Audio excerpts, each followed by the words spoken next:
Hi, I'm Dr. Jason J. Campbell, and I want to thank you for taking the time to watch my videos. In this video, I'm doing a video response to one of the comments that was left by a fellow YouTube contributor and viewer, WizKing78, Wizard King 78. Wizard King 78 asked the following question. He says, "Hi Jason, I'd love you to do a video on civilian arms ownership. Good thing, bad thing? Should the Second Amendment be revised? I'd love you to address these kinds of questions because it's a subject that I'm passionate about." So shout out to Wizard King 78 for the question. Wizard King, he and I have been going back and forth on YouTube for a while, so I know he's trying to convert me to the dark side of the Force. It's a little inside joke. But Wizard King, I really love your question. I appreciate you taking the time to watch my videos. So I wrote this paper for you. Obviously the paper is for everybody as well. Feel free to click the link below.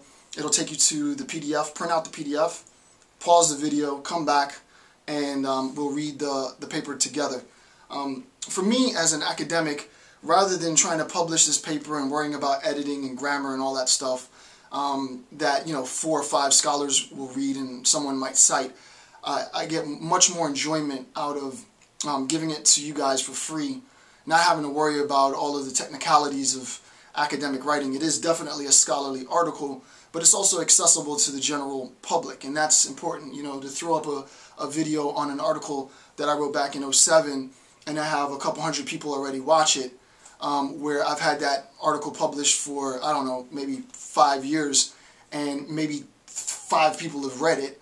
It's far more effective for me. I mean, academia has to recognize sort of the change in paradigm. I'm not going to try and stack up the CV just to say that I'm some heady scholar. I'd rather really be man on the ground getting the information out to you guys. Also, as a conflict resolutionist by profession, as a genocide scholar by profession, as someone who's dedicated to peace building and peacemaking, peace studies, as the founder of an NGO for genocide awareness, I take genocide study and genocide prevention, genocide research very, very, very, very seriously. It's what I spend all my time doing. So when I read Wizard King 78's suggestion for a video, I was like, Wiz King, you're up next. So this video is for you, and please, you guys, print out the paper. We'll read along, and then we'll move on. Okay. So the title of this paper is called "Gun Control, Disarmament, and the Threat of Genocide." And again, this is for Wizard King 78. In their 1994 book, Lethal Laws, Gun Control is Key to Genocide, Simkin, Zellman, and Rice argue that, quote, "Governments cannot commit genocide except on effectively disarmed populations." The goal of this essay is simply to discuss the relationship between the intentional disarmament of a population and genocide, and defend the constitutional right to bear arms, which states, quote, "A well-regulated militia being necessary to the security of a free state, the right of the people to keep and bear arms shall not be infringed," unquote. The systematic disarmament of a targeted population is a necessary step in waging a genocidal campaign. Quite obviously, a disarmed population is easier to exterminate than citizens capable of defending their lives. It has been noted that, quote, "Gun control opens the political gate for millions of young people to die from genocidal activities," unquote. In an article for the Washington Times, John Stolis writes, quote, "Each law was an attempt to use gun control to control or maintain power by either a failing government or a new brutal government. Each set of laws, over many decades, all seemingly took a page from the tyrant's handbook. Anyone who wants to make, modify, import, own, transport, or carry firearms on his person must get permission from the government.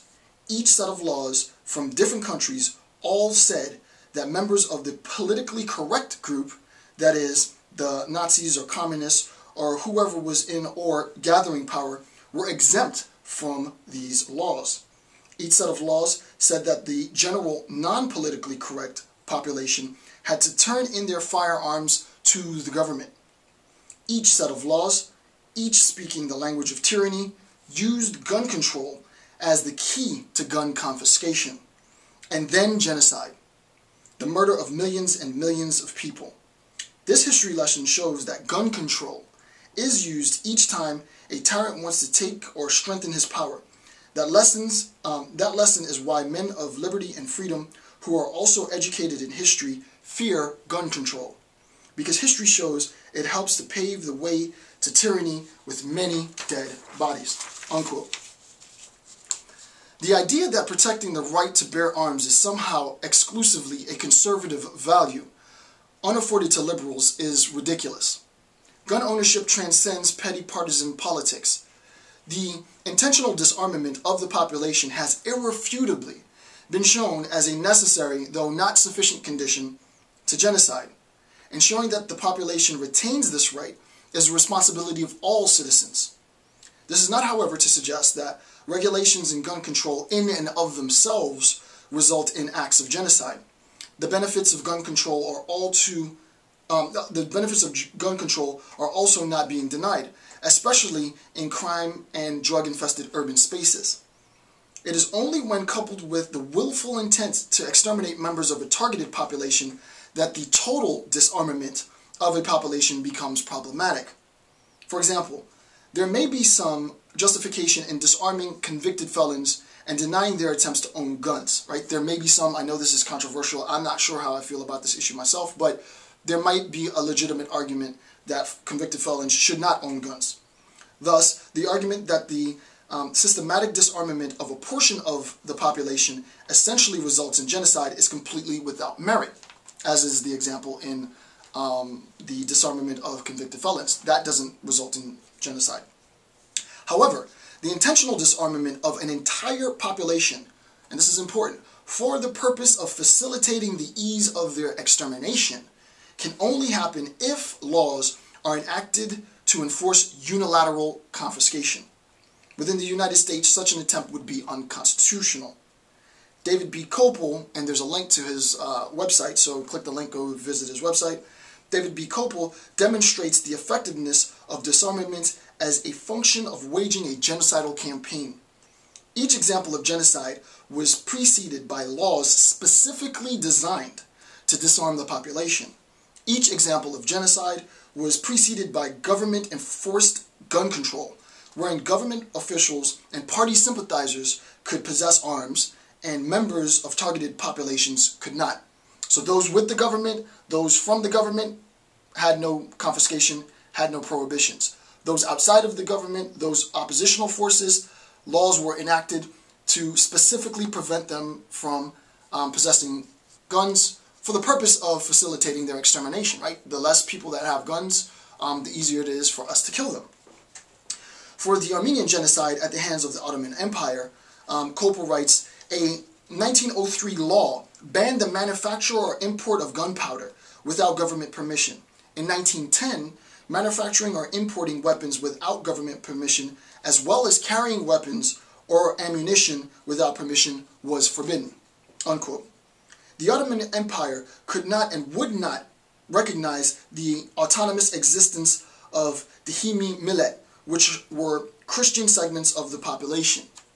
The Disarmament Laws enacted in 1903 were 6 years prior, right? These laws to disarm the population were 6 years prior to the 1909 Adnan massacre, and the Disarmament Laws of 1910 were 5 years prior to the beginning of the Armenian genocide. So 1903 laws prior to 6 years prior to the massacre. 1910 laws 5 years prior, before the beginning of the genocide. So you can see the connection, right? Disarmament comes first, genocide follows quickly after. Which suggests that the intent of the law was the disarmament of the population for the purposes facilitating the ease with which targeted groups were slaughtered. The intent to exterminate Christians and nonconformists arose as a unilateral consequence of defending power. Those within the Committee of Union and Progress, the CUP, were threatened by an expanding Christian population. It was this threat that led the political elite to ban the production or sale of guns, as we saw in the 03 and 06, 03 and 1910 laws. It was this threat that led the politically elite to ban the production or sale of guns. Thus, the law was specifically constructed to disarm nonconformist populations with the intent of completely exterminating those targeted groups. The ease of their extermination was facilitated by prior disarmament efforts, which successfully suppressed the effectiveness of any oppositional movements. What is of key interest, then, is the relationship between the 1903 disarmament laws and the preceding 1909 massacre, and the 1910 disarmament laws and the preceding 1915 genocide. Again, Kopel continues, this time with respect to the Soviet Union.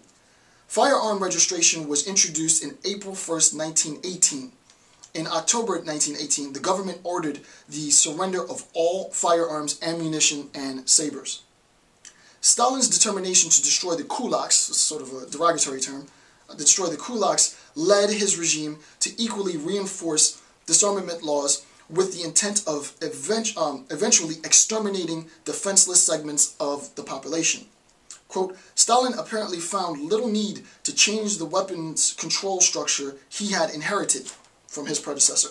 His only contributions were a 1935 law making illegal carrying a knife punishable by 5 years prison, and a decree of the same year extending all penalties, including death, down to 12-year-old children. So even 12-year-old children would be executed for violation of prohibition laws. In Nazi Germany, additional control were layered in the 1928 Weimar laws. Persons under 18 were forbidden to buy firearms or ammunition. A special permit was introduced for handguns. Jews were banned from businesses involving firearms. Nazi officials were exempt, obviously. They were themselves exempt from the firearms permit system. Right? So we've seen in the Armenian genocide, we've seen in the Soviet Union and the mass starvation of Ukrainians and kulaks, we've seen in Nazi Germany in their extermination of the Jews that laws were, disarmament laws, gun control laws were specifically targeted prior to subsequent massacres, exterminations, full-out genocide. Retaining abusive political control required that the Nazi regime disarm their opposition as a preemptive means of preserving power. As such power is challenged, right? This power is challenged by well-organized and well-armed oppositional forces. Right? And this is exactly what's going on with Gaddafi now, and the reason why Gaddafi's sort of maintaining the power that he has is because rebel groups aren't well equipped, right? Were the rebel groups to be well equipped, this might have already been over and done with. The intent to disarm populations deemed threatening to the regime's political power can only unfold where there is a legal justification of the denial of gun ownership for targeted group members, right? It's the law that is used as a conduit for sort of enacting a phase of genocide, right? A beginning phase of genocide. Thus, genocide prevention must have a substantial basis in scrutinizing discriminatory legal practices intent on disarming the population. So the argument is, as genocide scholars, as peace builders, as peacemakers, we have to be sensitive to government-enforced laws that are specifically codified with the intent of disarming the population so that subsequent massacres and genocides will be facilitated, right? You decrease oppositional forces by legally denying them access to ownership, right? The truth is, the number of murders committed by firearms where those firearms are owned by ordinary citizens pales in comparison to the total number of murders committed by government forces or government-sponsored militias, as in the case with the Sudan, where the government is intent on the total extermination of targeted group members. In short, the government can always, right, the government can always kill more people than any individual or any organized groups of individuals. Rather than attempting to control the proper handling of guns, government officials have consistently resorted to increasing gun regulations, seemingly without an understanding of the ineffectiveness, right, the complete ineffectiveness of gun prohibitions to deter violent criminals. Cook and Leitzel, 1996, introduced a very interesting argument, and I've been fascinated by this argument And I use, and I want to thank again Wizard King 78 for asking the question that he asked, because I've been trying to find a way to use this quote, because I think that Cook and Lightzel have an amazing theoretical suggestion. So I want to read this part slowly. Quote, admittedly, the most direct approach to dealing with the externalities involved in gun ownership and use would be to internalize those costs and benefits via a liability policy. Under such a system, those whose misuse of firearms results in external costs would be required to pay compensation. To make, we can imagine a pure liability regime in which gun production, transfer, ownership, and possession, concealed or opened, would all be legal and unregulated. The misuse of a firearm, brandishing it, or firing it for unprovoked intimidation, or for the commission of a crime, would result in the perpetrators facing a fine equal to the value of the external cost of that crime. So basically, you pull out the gun, people flee, someone's trampled and died, someone runs out in the street and gets hit. The total cost of the external effects of you brandishing the firearm is now the responsibility. You are now liable for those costs, right? That's the idea on a very sort of general sense. Such a liability regime would, in theory, provide the proper incentives for effective firearm handling. Extant gun prohibitions have not been futile in restricting access to the most dangerous weapons. So, unquote. Cook and Lightzel are arguing that a well-enforced liability policy would serve as a successful alternative to outright gun prohibition. So rather than doing gun prohibition outright, which obviously leads to genocide, why don't we entertain this liability policy? In fact, under this theoretical policy, a fully deregulated system of gun ownership would even make assault weapons accessible to the public. They don't say that, but that's the implication. In so doing, however, the gun owner opts into the liability system, which means that improper use of the firearm results in fines, quote, equal to the value of the external cost. Hence, the system as such places no direct regulation on the ownership of any given gun. But, right, so that will make, quote unquote, the conservatives happy, right? But the system fully regulates the stratification of fines and punishments associated with improper or illegal use of, I should have put of the firearm. So that will make liberals happy. So my interpretation of what Cook and Lightzel are saying is that, look, this will satisfy both the conservatives and the liberals. Conservatives are satisfied because it's a fully deregulated market, and liberals will be happy because they haven't conceded punishments and fines and enforcement and regulation. There is regulation after infractions. In this manner, then, both regulators and manufacturers can find some middle ground. The debate over gun control and disarmament is most heated in the discussion of the National Rifle Association, NRA, and its lobbying influence in the United States government. Kenny and others, 2004, discuss the candidate rating system used by the NRA. Quote, the rating and endorsements of the NRA are based on two types of information collected by the NRA. For incumbents, past voting on legislative issues related to an individual's rights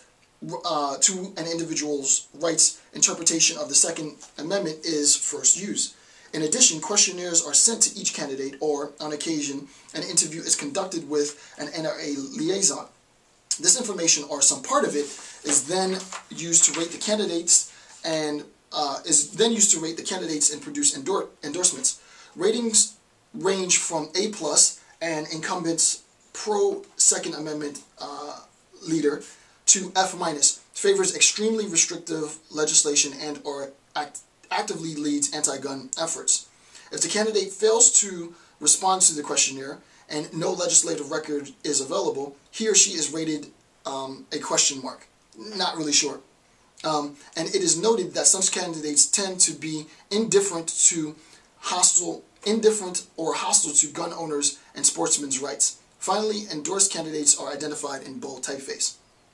Irrespective of the system of rating used by the NRA, one must recognize that the implementation of such a rating system serves the mission of the NRA. So basically, yeah, I mean, of course they're going to do that because it's the NRA. The mission of the NRA is to defend Second Amendment rights. So, of course, they're going to institute a rating system that is going to check to see sort of incumbent affiliation. For me, the implementation of such a system is neither, it's neither a good or bad thing, right? It is the logical consequence of an organization charged with defending Second Amendment rights.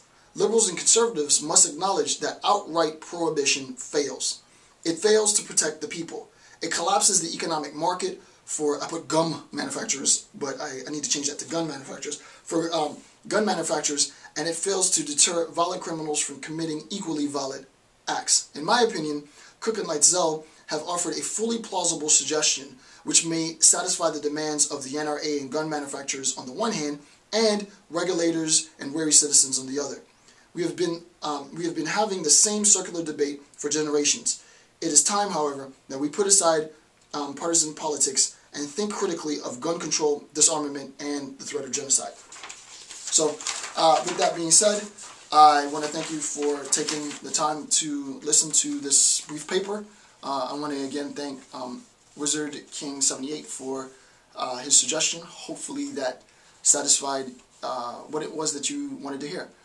With that being said, Dr. Jason J. Campbell, thanks, and have a good day.